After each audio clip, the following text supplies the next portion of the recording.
Hello and welcome to the Joinery Business Podcast. Today on the show, we are joined by Brad and Lynn from Quantum Lean.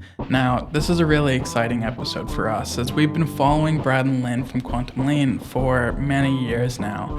They're a very similar business to our own in that they coach woodworking and joinery businesses, but they are centered around Canada. At the Joinery Coach, we share a lot of the same ideals as Quantum Lean, and we've been following their YouTube and a lot of what they have to say for many years. So it's really exciting to have them on the show, be able to share some ideas and discuss kind of where we might differ in our point of view. This was a really fun episode to record for Bruce, and we look forward to sharing it. So if you have any questions about today's episode, be sure to jump on over to the Joinery Business Hub on Facebook. The Joinery Business Podcast is sponsored by MaxCut Software. MaxCut is a small software business focusing on the cabinetry industry. Their main purpose and goal is to empower cabinet makers to estimate, cut, and complete cutless jobs more efficiently and easily without breaking the bank. Visit the MaxCut software website linked in our description to try the free community edition of MaxCut software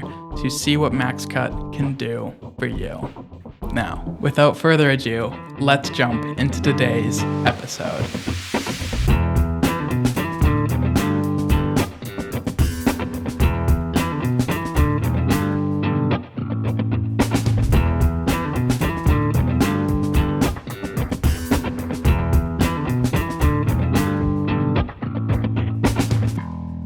Welcome to the Joinery Business Podcast. I have an amazing guest set this morning. We're really honored to have Brad and Lynn on the show today. We'll just jump into it without any further ado. Brad, Cairns and Lynn Thomson. I hope I got your names right. I usually screw up the easy ones. Maybe what I'll do is I'll just step aside here for a few minutes and let you guys introduce yourself. Lynn, maybe we'll start with you. I know that the business that you represent is Quantum Lean. Tell us a little bit about, let's do it this way. Tell us your life story in 5 minutes.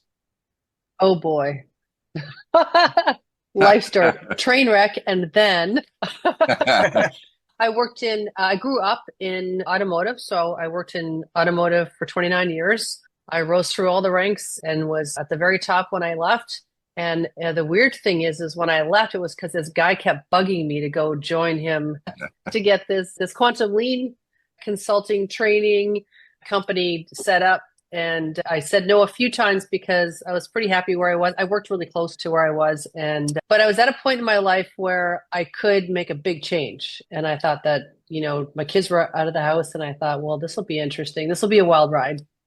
Zero certainty, but fun. And that's exactly what it ended up being. So that was back in 2016, Brad. So I left automotive in 2016. I got all my lean training and all my lean background is from automotive. Various different plants that I worked at and supported. So it's interesting, really interesting for me to be working in the woodworking industry almost ever since, because we get pulled in that direction. We don't work exclusively with woodworkers, but we get pulled there all the time because it's so vastly different. Automotive is a very mature, very lean environment already. You're not operating in North America unless you're lean and your whole supply chain is lean. Yeah. So for me to go into woodworking from that was very eye-opening. Probably still is. But there's so many things that I realized that people aren't doing, like measuring, which in automotive, that would have been standard, right? The big corporations already have this all buttoned down. I love it. I love the uncertainty. I love training people. I love being on the shop floor. And I don't love the travel so much because usually it's not a very sexy place that I'm traveling to. It's Holiday Inns, a few hours from a airport, and it's not great. And I completely understand. I worked for Planet in Canada for quite a few years in the end of the 2000s, and we would travel for a week and we were home for a week. And getting on the plane to go from Vancouver to Toronto was never a fun thing that you look forward to, but working with the clients, the fun part. The diversity of the clients. You're meeting new people all the time. So that's what I love about it. Yeah, and especially this time of year, if you're looking out the window of the plane going, are we actually going to take off, or is it just snowing too much? And if we do take off, is it going to be okay? Awesome. So manufacturing background, automotive manufacturing into the joinery industry. Is Quantum Lean your full-time gig, Lynn? Is that everything you do right now? So this is it. Quantum Lean and Kaizenify. I mean, Kaizenify is a software as a service company that we launched as well. It's another brand of a spin-off of Quantum Lean. And it's awesome. I often recommend it and promote it. Yeah, Hmm. cool. Brad, over to you. Tell us your life story in 5 minutes. I know constraining you to 5 minutes for a life story may be a little tough, but I'm gonna start the timer. I, have we met before? Yes, we have. Oh yeah. Okay, so listen, my journey has been mostly from the School of Hard Knocks. I've been doing woodworking since I was born, really. I started my first company when I was 16, and then I did it the hard way for probably 25 years after that. Not one stone left unturned in the woodworking industry. We started off doing display cabinetry in museums. Then we built the entire gallery in museums. Then we got into store fixtures. Then we got into CNC components. Then we got into healthcare furniture. Then we got into residential kitchen cabinetry. And then we did commercial millwork. And then I wasn't done abusing myself. I'm like, there has to be more money to be lost. And then so now it's this one here. MDF we're into cabinet door manufacturing. So we make a pretty unique MDF cabinet door. And in the mix there, probably about 15, maybe even 20 years ago now, we discovered lean. And we discovered lean reading a book called The Toyota Way. There's been a million wonderful, wonderful books since then. Toyota Way, 2-Second Lean, The Lean Turnaround, Michael's book, The Lean Deal. These are all been super influential. But we couldn't figure out, how do we get lean onto the shop floor? This was a real challenge for me. I had all the knowledge and I couldn't get my people to do it. And I just was banging my head off the desk. Eventually I gave up and I hired a lean coach. And he came down, and at the time we were building 5 finished cabinets a day. Sounds bad because it was. Shorten up the story. We convinced him to stay with us for almost a month, and he was like $10,000 a week. I had no money, but I figured whatever, I don't have money today. I'm not going to have money tomorrow. So we hired him. Once I saw how he connected the dots with the people and the processes that he was teaching, that was it. We blew the doors off it. We went from 5 finished cabinets a day to 55 finished cabinets a day. Yeah. We went from 8,000 square feet busting at the seams to 4,000 square feet with 0 work in process at the end of the day. It was nothing short of just like... Yeah, it's like a miracle happened. And you can't even explain it to people until they see it, feel it, do it. Yeah. So it was wild. And then, from that point on, I would talk to anyone and everyone who would listen. I would go to friends' shops. I would go to anyone's shop. And we would just be doing these same crazy things at these other factories. And I would stay in touch with Jim. And I'd be like, hey, Jim, I was just at my buddy's shop. We did this, that. And, we got rid of a whole shift in one weekend, Kaizen. And one day Jim called me. He said he's going to retire from the lean business. I thought, great. We'll see you on the golf course. And he's like, I want you to take over the consulting company. I said, no. He said, yes. I said, no. He said, yes. That one, no, yes, no, yes, no. And before I knew it, I was on an airplane to Texas for our first lean gig. Right. How long ago? Ooh, man. That has to be 20 years ago. What do you think, Lynn? 20? Like, we've been doing it for 10. It was before that, but yeah. I don't think it was that far before 15, that. 15, 20 years ago.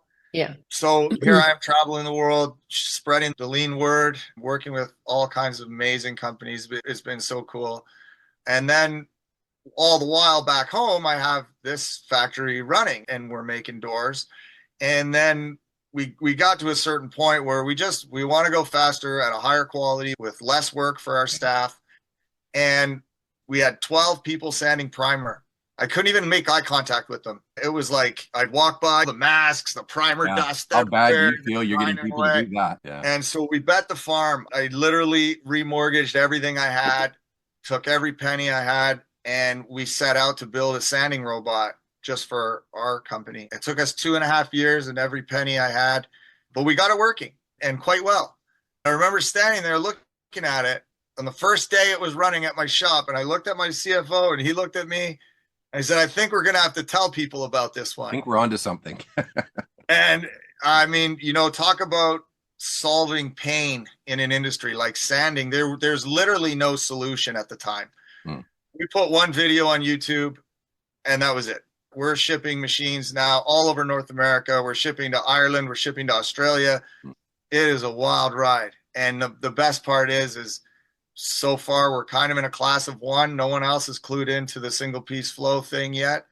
And it's so much fun. It's great. Well, And look, so go ahead. now we have the machine company running, have the door company running. We're consulting, and we're looking at the consulting side going like the first 2 days of consulting with everybody is trying to figure out their metrics because nobody's keeping track of anything. And it's frustrating. And at my company, we're already doing all these measurements. We know they work. We know they're the right ones. We're doing them in Google, super clumsy, hard to go from month to month and year to year. And we thought, well, why don't we fix that? We can get 2 days back of every lean client. And then so there's Kaizenify was born. Yeah. We can have someone's dashboard up and running in a day with all their Kanban cards, their SOPs, production timers, like literally fast forwards a lean transformation by months of messing around trying to figure out what to measure. And so that was a big leap forward for all of our customers, and now we've just made it available to the world. And I'm tapped out here. So if you got any other business ideas, please don't tell me. I don't need another company on the go. I'm dying. I understand. I've got two myself, and it's two's enough. So that's really cool. And one thing I'd just throw into the mix here is, everybody can find Brad and Lynn on YouTube, and you guys are all over your YouTube channel, which is fantastic. I've watched your growth. It's really cool to see. So we met in Atlanta at IWF when you guys did your full day presentation. Brad, something that you said, because I brought a client of mine into the room, and one of the reasons for that was you can hear someone say something one way and kind of get it. When you hear someone else say the same thing a different way, it's a way to really get it. So that day that, the full day with your presentation, Lean, really solidified it for my client. And it really, everything kind of fell into place, which is really cool. You said something that I found really interesting, or you did something which is really interesting. And people can see this on YouTube. There's a video that you did, which was kind of challenging whether someone should spend close to $1 million on machinery if they're going to get the throughput, or whether they just spend quite a bit less and get better throughput. So I would recommend and suggest to anybody watching this right now, find that video. Brad, do you know the name of the video? I believe it's called the Ultimate Finishing Challenge. Yeah. And there's a whole series of videos there, like leading up to it. Like I sand doors by hand, I sand doors just with a robot. And at the end, we connect it all. Yeah. And I race a finishing line. Yeah. So it's a full-blown finishing line with ovens and panel cleaners, and they even used the sanding robot. And all I had was a robot and sprayed everything flat by hand, one side at a time, with no drying technology. Yeah. I don't know if we want to give away what happened. Well, I think we'll save that possibly for another podcast or another chat. But one of the things that I love about you guys and how you resonate really clearly with us is I think it's time that we disrupt the industry where it needs to be disrupted. And this blind spending on shiny objects has got to stop at some point. Now, I've got a lot of friends that are machine supplier reps, and I'm not saying they shouldn't sell their machinery, but only when it's appropriate, when it's actually going to give back the benefit. So I think the big message here, the takeaway from that little story is when it's going to give you the benefit. So figure out the benefit first. If you're going to spend $300,000, $500,000 on machinery, don't just blindly give them your credit card or whatever it's going to do. Let's prove first that this is actually going to give you a return and a payback. And if we can't find it, well, hang on, let's not spend that money on this. Let's spend it on better process. Yeah. Do you know what we're not saying don't spend money. Correct. Just make sure we're saying use your head, not your wallet. Well, that's right. And I think the focus on proving the ROI before you spend the money, I think that's kind of the message, right? Is let's not just say, hey, a machine is going to go quicker, so therefore it's going to fix my production problems. I would say to anybody who's about to spend, like, you can't buy anything for less than $100,000. So you're spending from $1 to $1 million and up. I would say call your local lean guy and get them involved. Yeah. Say, hey, is this a good idea? I'm thinking about buying this spray line, or I'm thinking about this CNC, but how does it connect to the other processes? Because I'll tell you, there's 0 machinery sales reps that know lean manufacturing. Correct. I probably just offended someone. And software salesman, right? You're either spending your money on software, or you're buying a machine, or you're hiring people, right? Yeah. But software sales and machine sales are selling you a solution to a problem that you likely don't even have. And I know it sounds terrible, but that's why we want people to use your head, not your wallet, and to do things manually first. I love automation. I love software. I love machines. Yes. But let's prove that it's going to solve our problem. We can do it. In automotive, we would build a cardboard city before we launched a new line. Yeah. Everything was done with that in mind ahead of time to make sure that we knew what our problems were. And then you don't get to just go spend money, right? You got to show how are you going to pay for it? Not just how are you going to pay for it. Is it true? Do we understand the problem well enough? And all too often we don't. Yeah. And, the fact is in business, everything costs money, right? Everything. You're going to spend money in business on everything. And we should be measuring everything on what that money you spend is going to get us back. And some of it's nothing, but we should always be, talking about that because, in this industry, it's dominated by men. Men love shiny objects. And it's just sort of a natural thing for us to go, ooh, that looks wonderful. I think I'll buy that. And when you have a rep supporting your thought, it's like a kid in a candy store. It's just a terrible combination of things. I love that story. And not only did you tell it, but you showed it, Brad. So you actually put yourself in the mix of sanding and painting. And, that I thought was really cool because if you're going to stand up and say something and you can actually do it and show it, what a better way to prove that this is actually a thing. And it's really even more entertaining. How many people have seen it? Well, first one, that video didn't break the internet. It only has like 1,000 views, which is insane. Like the whole industry should be watching that. Second, how many people have watched it and haven't changed their process yet? Yeah. Batch producing is in people. There's a better way. Not only did I tell you about it, I showed you. Yeah. I didn't just edit a video. I videoed the whole 8 hours. You can watch the whole 8 hours if you want. I'm going to ask you guys some whys. Why is that in a minute? But what I'd like to do is I'd like to ask you, maybe we'll start with Lynn on this one. In your journey through Lean and all your professional career, we always have these big aha moments. For me, it was like problem solving, root cause analysis. Holy crap. I've been working on the Band-Aid fix rather than the actual problem my whole life. What a revelation that was. So we've had all these big aha moments. Lynn, can you talk maybe about a couple of big aha moments that you've had over your career? I would say, so one of the big ones is I always traditionally looked at the shop, the factory floor. Yeah. And I always considered that the place to be, the place where the problems were, the most important place to focus. And I do love focusing on the shop floor. But now I know that the hidden factory, which is everything from sales to whatever you're giving the shop. But usually it's a job packet or a cut list. That's a whole other factory. And that was very illuminating for me because I didn't think of it that way. In automotive, we didn't think of it that way. We're always focusing on the shop and the processes in the factory, but not the hidden factory. So it wasn't until I left that environment and started doing consulting on my own that I realized, wow, first of all, we have another factory.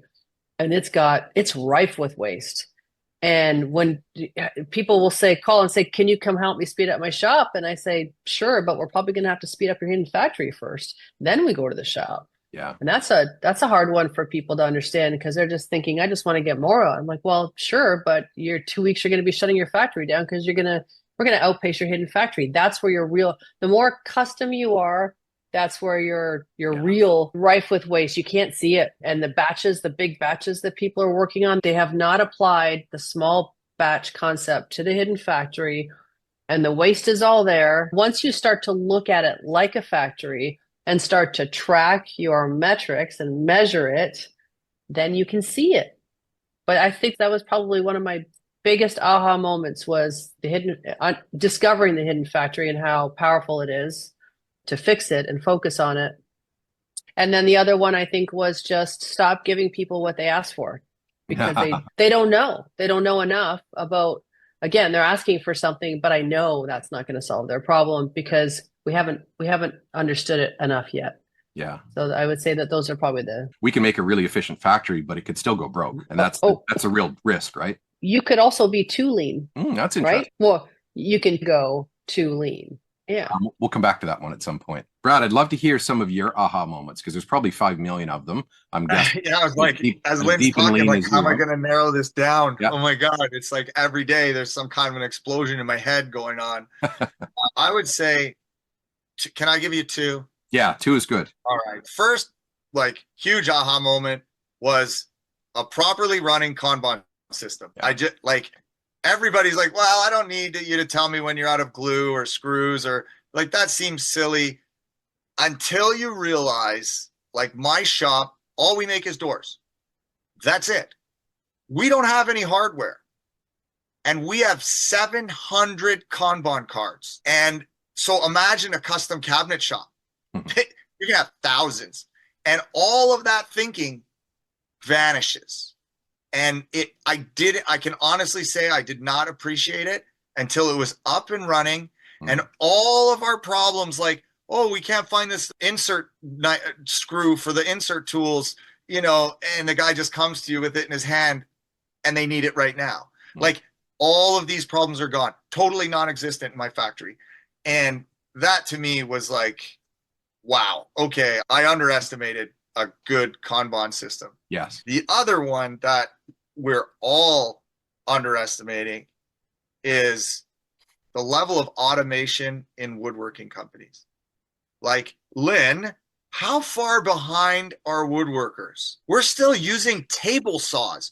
Did you know that's like 1700 technology? It's crazy. And it wasn't, again, I'm a slow learner, so I got to do it. It wasn't until we built our own robot, we started using it, that the light actually went on in my brain, because I started thinking, how much is a kitchen? How much is a kitchen, do you think? Average kitchen? 25 grand. 25 grand.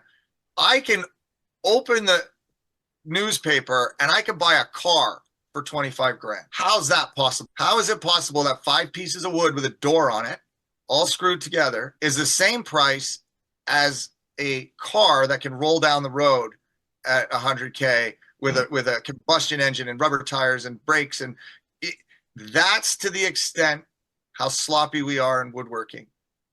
Imagine we applied that level of technology and innovation to a cabinet, how fast we would build a cabinet. They make a car in 50 seconds, and all of us are taking 45 minutes to make a cabinet. It's a slow maturing industry, isn't it?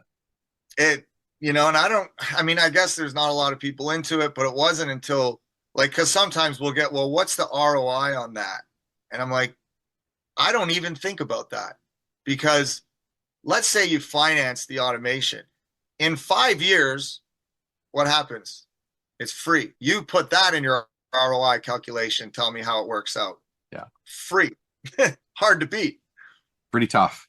Yeah. So Cool. I would say my aha moment was when we started using robotics at my factory. We went all in before we even knew what the actual benefit was going to be. It's fascinating. So in the late 2000s, when CNC nesting really started taking off, I was working for Planet at the time, but prior to that, I was working in a small cabinet shop. And that was when we saw our first nesting CNC machine. Prior to that, I had a cabinet shop where I was buying parts from a guy that had a pod CNC machine, and on his table saw, his fence was automated from Cabinetware, one of the software companies. And the sliding panel saw would cut parts, and then he would put a label on the parts. That part would then be carried over to the pod machine, and that would read the label and it would remachine the part. And I remember thinking at that time, so this is back in the late 90s, early 2000s. I remember thinking, well, how can it ever get any better than this? There's no better than this. This is as good as it's ever going to get. Like, this is it. This is the end of the road. This is fantastic. We have arrived. This is as efficient as it's ever going to get. And then I remember being sent to look at this CNC machine that had a sheet on it, and a router is cutting the board. And I was one of those guys that said, that's completely insane. How can a router actually cut board? That's crazy talk. And I resisted it for like 6 months. And then my logical brain kicked in and went, I think there's something to this. And, we put in our first CNC machine, and, the rest is history. But it did take a lot of working through the resistance, because, I admit back then my mind wasn't as open as it should have been. I wasn't looking for the things that I should have been looking for. And that's, I'm probably one of the lucky ones where it only took me 6 months. Some people, it takes 30 years. And it's, we still have conversations with people in this industry. You probably do too, where people are going, yeah, I don't think a nesting machine is right for me. And I'm going, are you kidding me? It's like, it used to be you buy a sliding panel saw. You just buy a CNC now. That's just what you do. Yeah, that's the cost of entry at this point now is a router. Let's talk about lean manufacturing. Let's dig into it. I'd love to hear both your thoughts on this. Lean is not, when we talk about it, we put it on paper, we go through the numbers. You can't dispute that it's going to improve things, but you can't dispute it. It's going to happen. Put it into action is a different story. So we know that in so many other industries around the world, I often tell the story about how if you go into any other industry, any other manufacturing industry, if we could make a 5% gain in their industry, we're heroes. But in a joinery or a cabinet making business, we can make a 60% gain because the low-hanging fruit is right in front of you, slapping you in the face. And nobody sees it all day long because they're used to seeing it. Why is it, do you think, that even though all the other industries around the world have already taken this up, why is it still so hard in the joinery and cabinet making industry to have lean embedded as a thing? Why is that so tough? I don't think that they can see how it solves their that it can. I think they think that their problems are different and it doesn't apply to them because it's so much heavy lifting, as in if you're going to go lean, you're changing your culture. That's the really hard part, which is why most people give up. You can get some wicked gains in the very beginning, like 30, 40, 50% throughput gains for sure by changing the process and joining some processes together. I think it's conceptually hard for them to see how that could work. They'd rather have 4 guys at 4 benches putting boxes together instead of an assembly line. I don't know what the motivating fear is. Brad, you might know what prevents people from trying that. I think it's the pushback they're going to get from people that say, hey, I'm a craftsman. I want to go put that box together. Oh. We don't need a craftsman to put the box together anymore. The craftsman's in the custom area, making the really nice stuff. But, we have to wrap our head around a good portion of the kitchen is boxes that we can really streamline and connect those processes and find a lot of capacity. But if you're going from a craftsman mindset, you don't want to give that up. Yes. You don't want to make it too simple for someone else. It's a struggle for people to go from, let's take something that typically we associate with a craft and make it easier and faster. I think what's at play here is you've got an entire industry where we've all started in our garage and we built one thing and someone liked that thing. So we built another and they liked that. And then we had to get a buddy to help us. And before you know it, we're in a shop and the shop's growing. You blink and you got 20 guys working for you. And you're like, what happened? And in the automotive, you're starting from scratch. In the automotive world, you're not hiring people like, oh, I started a car company in my garage. They're able to build on build on build. So when you start in the automotive world, there is no like, okay, everyone, we're going to go lean. It's like they've been lean for 80 years. Like that, but us, because everyone is starting over like a newborn baby, we have to convince everybody that this is the way to go. And it's tough. Like we've given up on that. Like if you call us and you're like, I'm not sure about lean, like go find someone else, man. Like we're not here to sell it to you. If you're sold, we'll give you our soul and help you. But I'm not here to convince you anymore. Like there's no books written on lean not working. In our world, we talk about this a lot. Like, why is it that why isn't this easier? We kind of come to the table with a bag of gold, and all we're asking you to do is put your hand in the bag and grab the gold. That's it. Just put your hand in the bag and take the gold. And oh no, I don't think gold's for me. That happens a lot. I believe that, like you said, Brad, and I think Lynn, you kind of alluded to this as well. I think that the people that we work with, cabinet makers, I don't think it's their fault. I believe what happened when you were taught as a cabinet maker, you did a 4-year apprenticeship or whatever it is. It's almost like your DNA was wired a certain way. You were taught to be a technician. And when that happens early in life, it's very hard to reverse or change direction.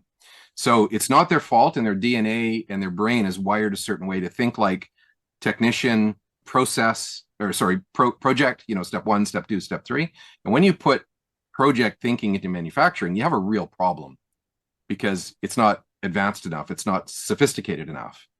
And, there's, as you guys would know, there's a big difference between project and process thinking. Process is manufacturing. Like you say, Brad, you wouldn't be, I built cars in my garage, and now I hear, you were probably an executive that learned at a higher level first. So I think we've got a lot of work to do to take that, that thinking for people that were cabinet makers and became business owners and help them rewire their brain. You have to unlearn. And I think the it's like a deprogramming. Yeah, You've been captured. Unlearn. We have to deprogram you. And that's exactly what we say when we do the training. We say that you have been programmed. We have all been programmed. Bigger batches are better. We're going to make things faster if it's a bigger batch. If we need to make more, if we get another $1 million through the shop this month, we need to add more people. We need to add more machines. We need to add more. But lean is the opposite thinking. Yeah. Lean is counterintuitive when it comes to batch sizes, and we want to do more with the same or subtract. It's the art of subtraction. So it is counterintuitive, and it's change, and nobody really likes change. And when the company's changing at that level, it's scary for everybody. You don't know really what it looks like. I might have 2 new bosses tomorrow that are disgustingly committed to lean, and I'm going to want to throw up every day. I might have someone who has no idea how to put a cabinet together, giving me advice on what to do. So, I mean, it's the uncertainty as well as the change that I think really gets people to get a little stuck or push back a little. Yeah. So I was once in the boardroom with a client and their whole team, and we were doing the training. And one of the guys says, yeah, this lean thing, I mean, it's good for building cars, but do you know, we do custom millwork here. I had a dollar every time I heard that. I'm like, so which one do you think's more complicated? I mean, just a wild guess. The one with like 9,000 moving parts, or your 6 pieces of wood? So that have very low tolerances, all coming from different suppliers. So like we don't get to bang it together and make sure it looks good before it leaves the shop, right? I mean, what I would suggest for everybody, and this has got to be step 1, even if you're not lean, who cares? Forget lean. Start measuring. This is like number 1 most important thing you can do. Get your over the line chart working. Know your throughput dollars per labor hour. Know how many minutes per piece. Know how many pieces per day. If you get those 4 metrics working in your factory, the rest will find you. Because now you're looking at them every day, and one day you'll be like, I want to make more. I want to make more money. I want more pieces per day. So how do I do that? Okay, bigger batches. Okay, everyone, bigger batches. And then they'll do the bigger batch, but because those metrics are for the shop floor and they're immediate, you're going to see by the next day, what was the effect of that decision? And you'll notice immediately your throughput dollars per labor hour go down. Your pieces per day go down. You're like, but wait a minute, the bigger batches. Okay, let's go back to our batch size that we were at before. What's happening? Well, let's try a smaller batch. I heard them talking about that on that crazy podcast. And then they try it, and then they see, oh, our throughput dollars per labor hour went up. What do you mean we made more stuff yesterday? That doesn't make sense at all. And so just by monitoring the right metrics, you'll find lean eventually, so long as you want to improve, because to date it's probably the best tool available to make more stuff. Well, it's such an interesting conversation. And when you think about human nature, we do this often as humans in our life. Like we often say, I'm not feeling great today. I haven't been feeling good for a few days. I don't really know what the problem is. And you go on Google and you try and guess what it is. You get Dr. Google to tell you, but still you go, I'm not feeling good. I don't know what the problem is. So then you go to the doctor, and the doctor says, great, let's do a blood test. And then you go back to the doctor and you sit down. What are you looking at? You're looking at numbers on a sheet of paper. You're looking at the measurements, Brad, that you're referring to. And the numbers of the blood test say your vitamin D is low, your calcium, So now from a health perspective, and we went from feeling something to going, okay, now we have a measurement. Now we have a baseline. Okay, I'm going to go out in the sun more for the next 4 months, and then I'm going to have another blood test, and I'm going to see that that's improved. That's just how humans naturally do things. We need to get that thinking in business, right? Let's do a measurement first. Let's figure out where you are. I want to lose weight. Great. Okay, how heavy are you? Let's step on the scale. We have a measurement. Do some exercise. lose some weight. It's just fundamentally the way we should do things. We totally ignore that in business. And when you're measuring properly, you're measuring daily. And so have you ever watched a sports team that had the event and then talked about the score in 45 days? It would be ridiculous. Nobody would even watch. Yet when it comes to our business, we look at our useless income statement that's 45 days old and try and make decisions. It's horrible. If you're not measuring and you're making money, you're leaving loads of money on the table. If you're struggling and you're not measuring, that is the first thing I would do to get you out of struggle into, okay, we're the patient stable. Now we still keep measuring, and now where do we go? It just points everywhere. Like, you got a bunch of experts running around your shop, your building, and your hidden factory and your factory. They're all doing something different. They're all focusing on what they think they should be focusing on. But the metrics will drive your focus daily. If we didn't hit our target today, my question at the end of the day is, how's tomorrow going to be different? And if we did beat it, we go, nice job, guys. Great. What did we do today to make it work well? Perfect. Let's keep doing that. I think you're 100% right. And I think the reason that that's so important is because everybody wants to go from where they are now to this big ultimate goal. They want to say, okay, well, I want to go from 5% net profit to 15%, whatever the big outcome is. And all they really are looking for is the big outcome. And if there's no measurements to show the little, very, very small, minute progressive steps, even though they might be happening, it's never going to be this big, huge thing, right? It's never going to go, we're taking you to your goal. We're having you take little steps. And if we're not measuring those little steps and showing the progression of those things, it's a little bit like saying, I want to lose 10 kilos. And if I lose a half a kilo today, I'm pretty happy. But if I don't measure that, I won't know that I'm getting closer to my goal. So I think you're 100% right that if we don't have these little micro measurements that are showing daily, how are we progressing, people just go, yeah, this isn't working. I'm just going to stop doing it, not knowing that they've actually made reasonably significant progress. Well, let me give you an example. If I need to get 15 cabinets a day through my control point, my bottleneck, I need a cabinet every 28 minutes. If something happens and we're not keeping track, by 10 o'clock in the morning, I've lost my opportunity. Even if I don't have another problem, I just lost 28 minutes. Yeah. So if I'm looking at it hourly or every half an hour, depending on what that measurement is, I can say, we just missed an opportunity for one cabinet. How are we going to get things back on the rails and make that up today? And if not, how are we going to contain it so we don't lose more than one cabinet today? That's ideally at the level we want to go to. But if you don't even measure daily, like Brad said, you're waiting 4 weeks to get bad news and we don't know what happened. And now we're making up stories. We're like, well, it's because we had 3 people away and, we had some material issues.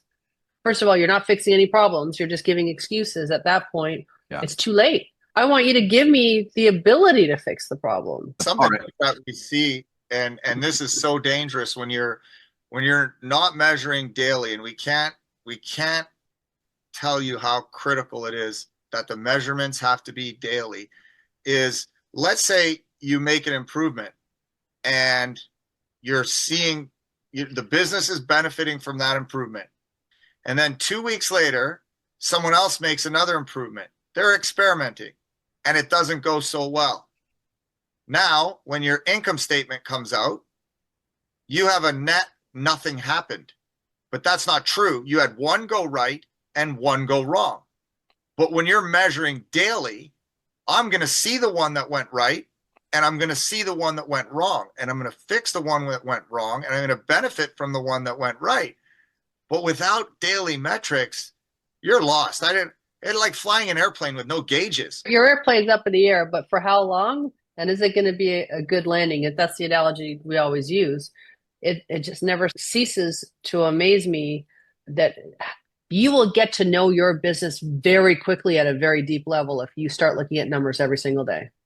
End of story. I often look back at some of the things we said in our early days of consulting and coaching. And one of the stories I used to tell early was, okay, you're driving down the road on a 40-degree day and you got 3 screaming kids in the back seat and you're towing a caravan and this car has a tendency to overheat and it's in the middle of the day and you've got to get to your destination. And guess what isn't working on your dashboard today?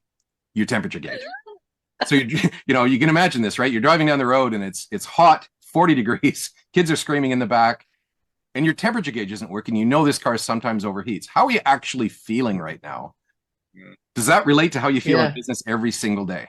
Probably, because I know something's going to blow up and I don't know when or where. I know I'm just going to get kicked in the butt at some point today, and I can't predict it. That's kind of what not having measurements is going to do for you, isn't it? You're just scared all the time.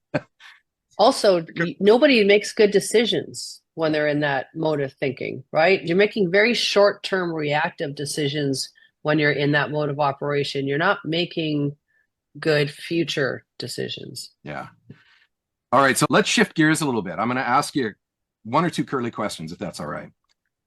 We're going to move into another space for now. Lynn, we'll start with you. Let's say for some bizarre reason, what you're doing right now, Quantum Lean, Kazenify, for whatever reason, you can't do that anymore. That stops right now. Can't do it. It's gone. What are you doing? What do you go and do? What's the next thing you do? Oh, I've always been a fan of real estate and renovations and the idea of flipping.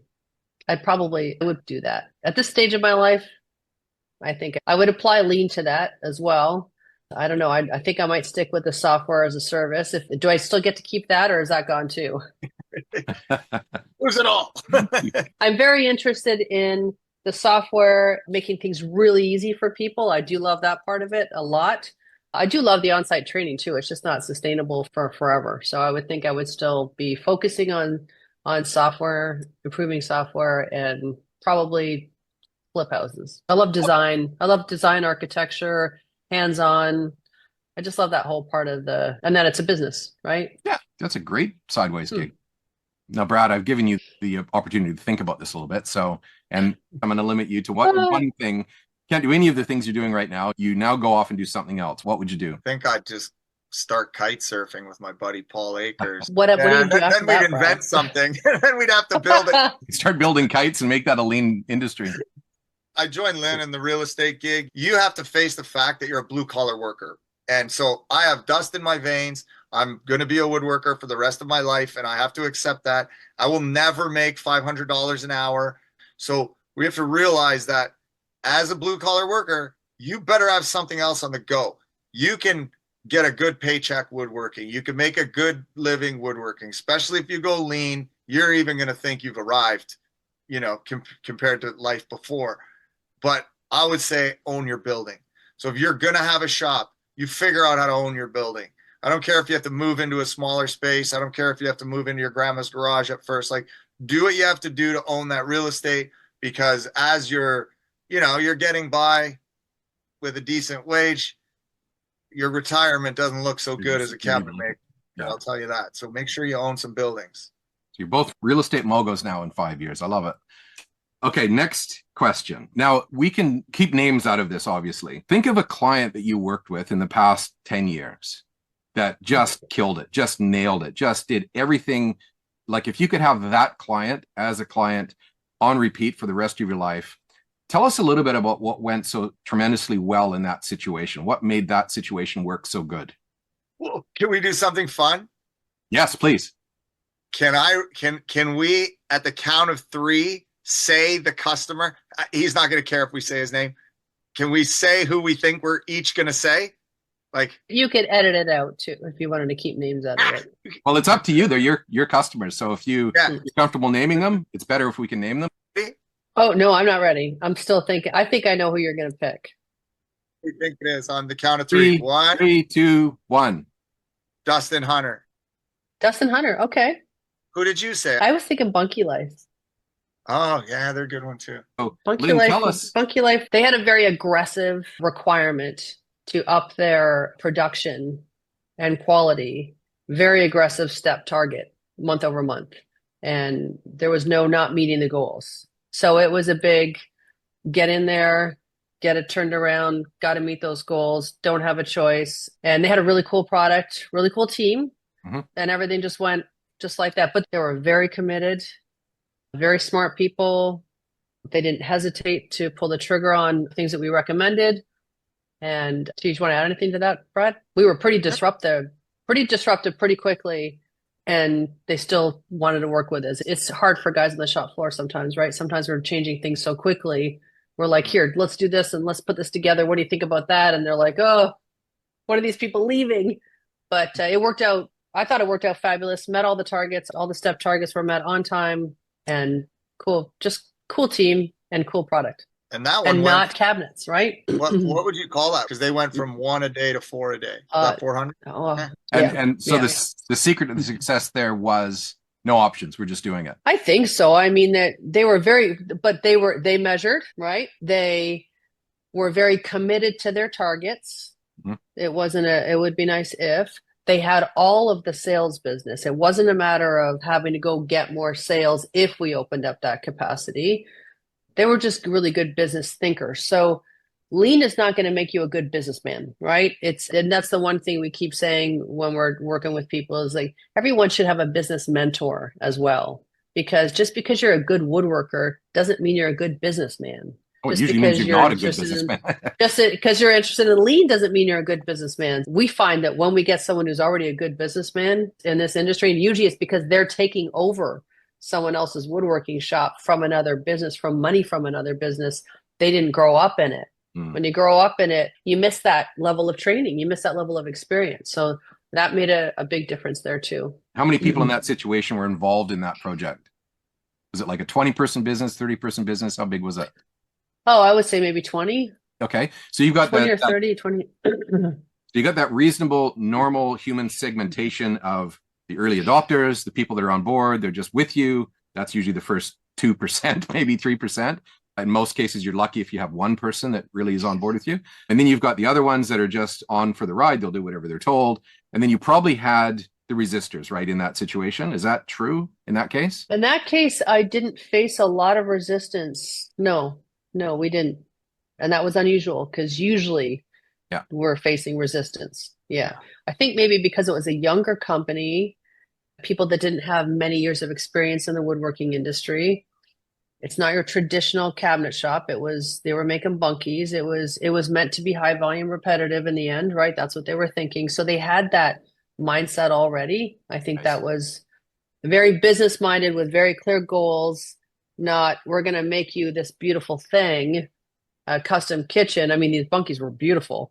They designed a great product that could be made in a high volume repetitive situation. So it was very smart of them and very cool. We even used Kanban there to solve one of their biggest problems. I implemented it there as a picking system instead of a replenishment system. It was a picking system because every bunkie that they had to pack had hundreds of components and everything. You couldn't miss anything. And we also, the color of the cards told us whether or not some labor had to be done on some of that. So visually we could see how close are we to packing this? And do we need to grab some labor over here to work on some of this? And the Kanban cards worked out brilliantly for something that I wouldn't normally use them for. Yeah. Okay. So we've got the second success story here. The second reason for success is, Brad, you'd probably support this. Make it visual, make it easy, make it visual. Cool. Brad, I'd love to hear your story. I'd love to hear that, the client that you mentioned. Tell us about that and what made it successful. Justin Hunter. I hope he ends up hearing this. Like, this guy is on another level from another planet.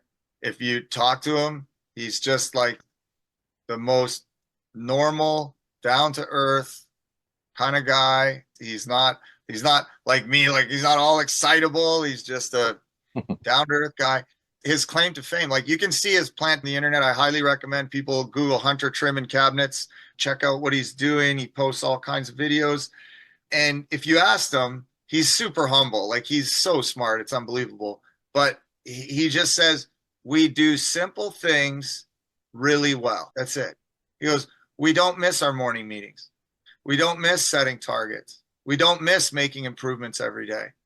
We just don't miss.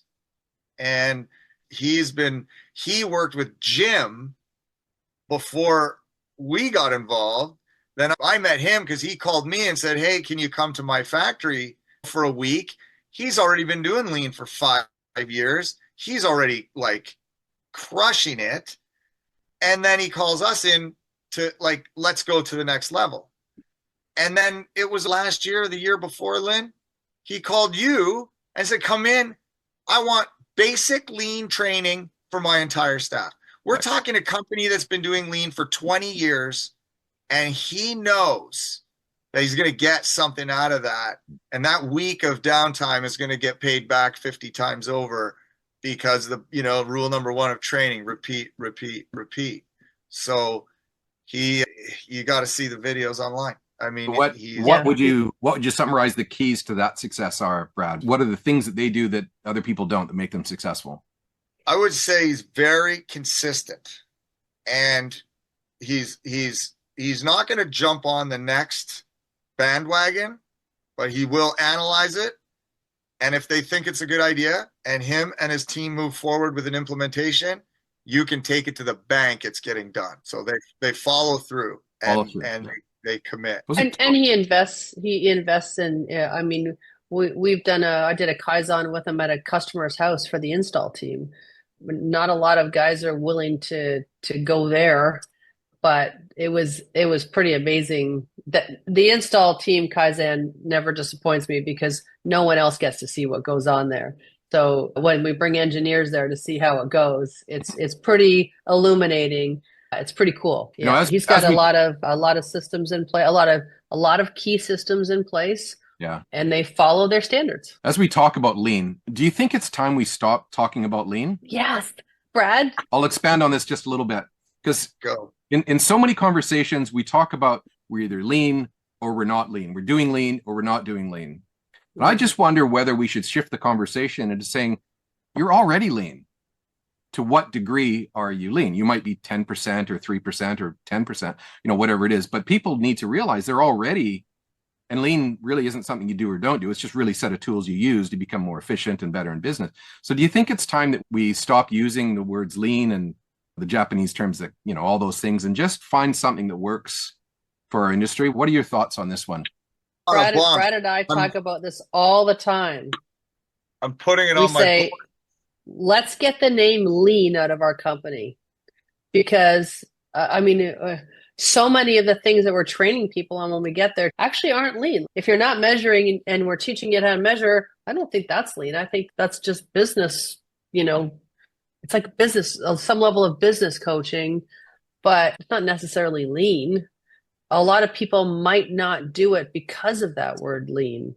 If you just say, would you like to measure and understand where everybody should focus tomorrow so you can make more money at the end of this month? Simple language, right? Okay. Who's going to say no?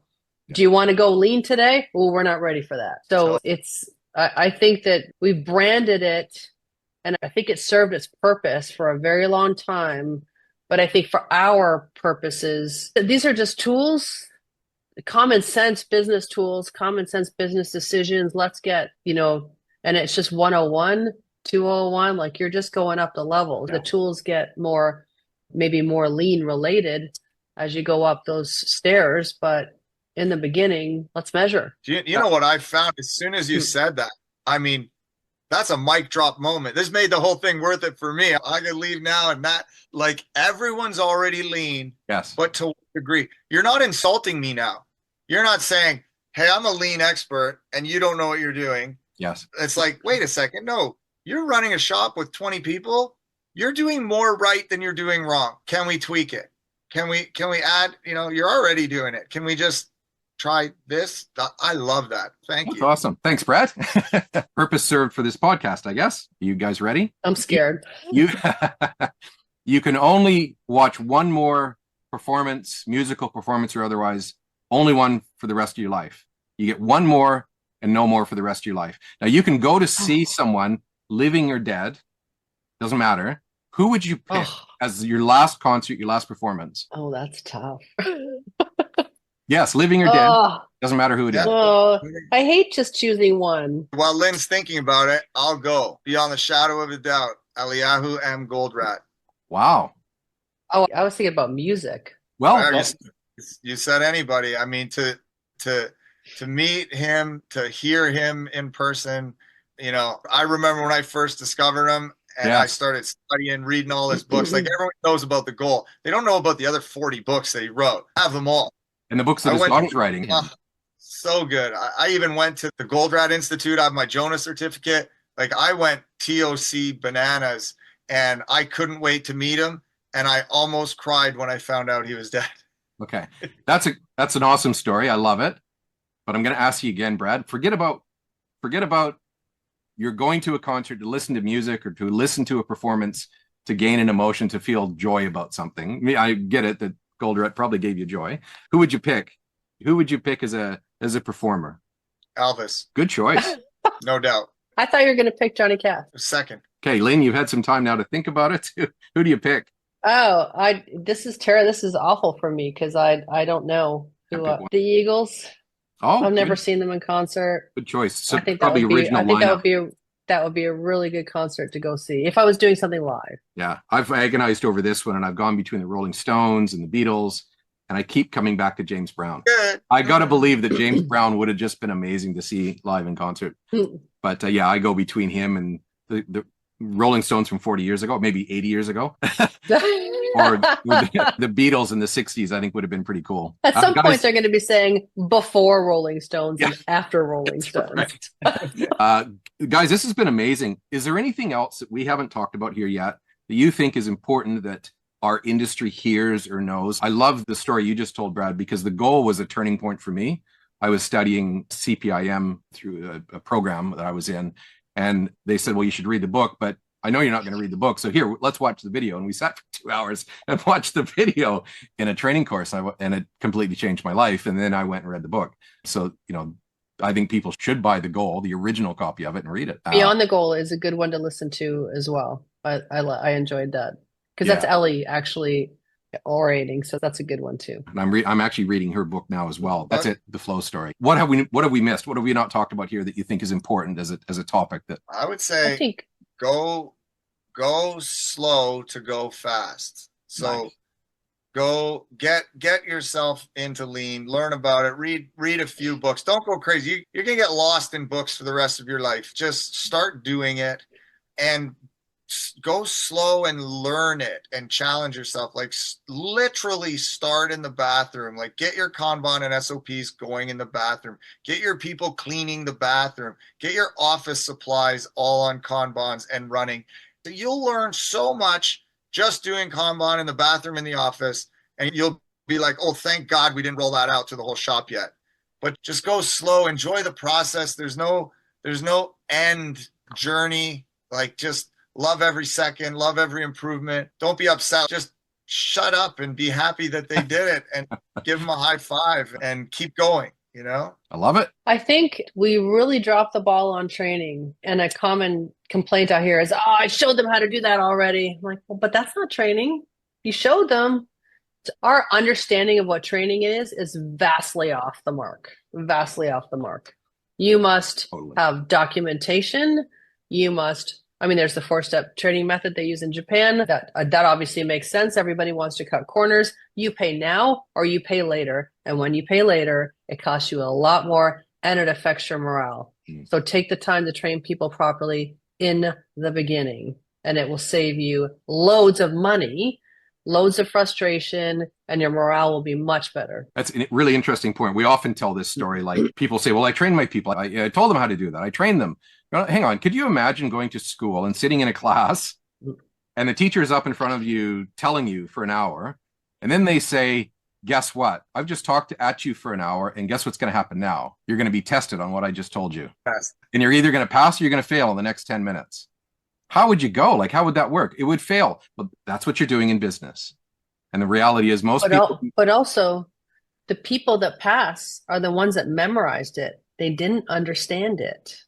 And that's the answer's right. They just memorized. They just had a good memory, and they remembered the high points, but that also doesn't mean they understood it.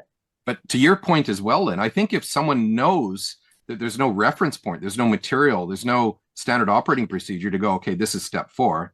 If people know that, and that person is talking to them, the first thing they go in their brain is they go, oh crap, I'm going to forget almost everything this guy's saying. And they immediately forget everything he's saying because that's all they're thinking about. And so the whole process is totally flawed right from the very beginning. And no wonder we are looking for good people all the time, right? Because we've made our good people bad. Yeah. Think about that poor guy's first day. Yeah. I'm going to finish training you. You spend 20 minutes with him. You come back at the end of the day, he's been making defects all day. We put him in sanding for some reason, one of the most important positions. We always throw the new guys there. Yeah. And think of his first day. How do you recover from that? How do you get him back, and how do you get him to be excited about coming to work tomorrow? I so resonate with the training part of it. It's like, we often use sporting analogies, right? Can you imagine a sporting team never practicing? All they do is they go to the game. They just play the game the whole time. Right. They're going to lose every freaking game. Sporting teams practice 95% of their existence, and they play the game 5% of the time. Business is almost like no practice and all game and never winning. Never winning. But it's true, right? It's a mindset that people don't stop and think about too much, that we're never actually practicing in business. We're never going to practice. We're just in the game the whole time losing. It's demoralizing for a lot of business owners because they don't know what to do and they never think of stopping and practicing. All right. I really, really appreciate you guys joining the podcast. You guys give so much gold. Hopefully we can have another one. And maybe what we could do is, make one of the topics we talked about here today a specific spinoff from this. I'd go far as to say we'd love to invite you down to Australia, and maybe we can talk about this in the new year. And maybe we can do a tour. Maybe we won't use the word lean though. Maybe we'll use some other words. Fun tour. Fun. It's just fun. Yeah. Respect for people. Show me the money tour. Show me the money tour. Yeah. Hey, where are you in Australia? I will be in Wagga Wagga. Yeah. So we're in Melbourne. Yeah. But I'm all over the country most of the time. Oh, there you go. When are you in Wagga? I don't know. We just shipped a robot. I got to go install it. Awesome. So when are you there? February. Oh, okay. Probably 2 weeks. Oh, okay. You'll spend about 2 days seeing Wagga Wagga. It's that big. First day, you'll see it all. And then the second day you want to see it all again. Beautiful place though. So we'd love to have you here. And there's so much, it's a big country, right? So there's a lot to see, but I think there's some value in talking about doing some presentations and some events. And we're with you on this journey of bringing the story. And look, how many hundreds, maybe millions of joinery cabinet making businesses are there around the world? Yeah. How many do you need to work with in the life of your business? A fraction of them. So I would be totally up for doing an event with you when I'm there. Yeah. Seminar.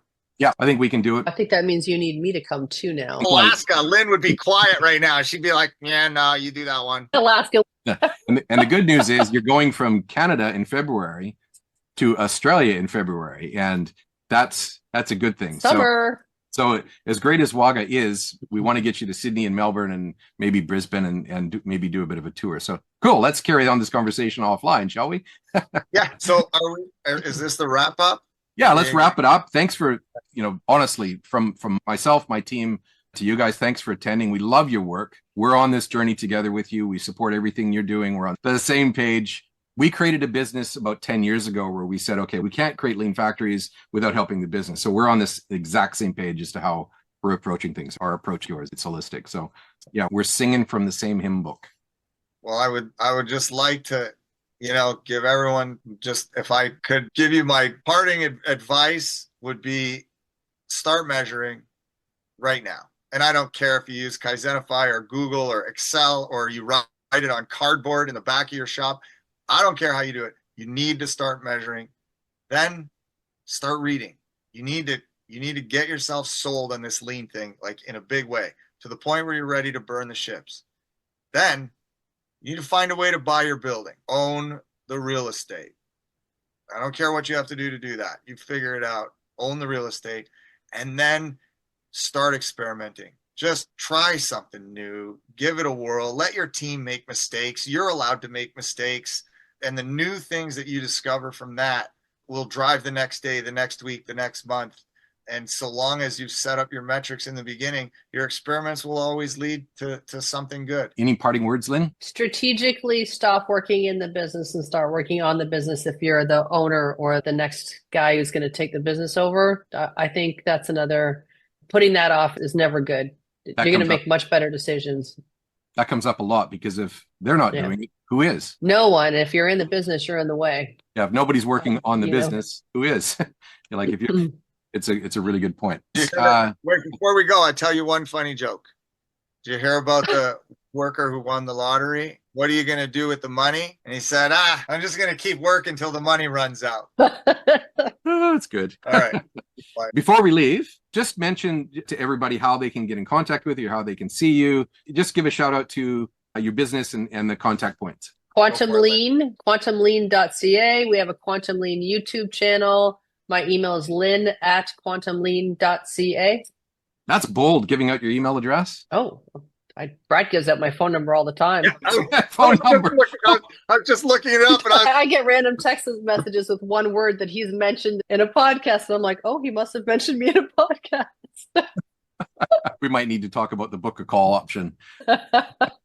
It's way better, but good for you. I mean, putting yourself out there and making yourself available, awesome stuff. So quantumlean.ca, YouTube, if you go looking for Quantum Lean, Brad, Cairns and Lynn Thomson, you almost can't not find you guys, right? Yeah, and we have you'll find us. Instagram, TikTok. I believe TikTok, we're under Lean LinkedIn. Maniac, Quantum Lean on Instagram, LinkedIn. Beautiful. So, yeah. All right. Well, thanks again. Have an awesome Christmas, guys. I don't know when this is going to go out. We're shooting it before Christmas, but I'm not sure if we'll get it produced before Christmas because we are TikTok. We are just about wrapped up for the year. So we'll see how it goes, but having a Christmas either way. And thanks for doing this. Yeah, it was Thanks for having us. Cheers.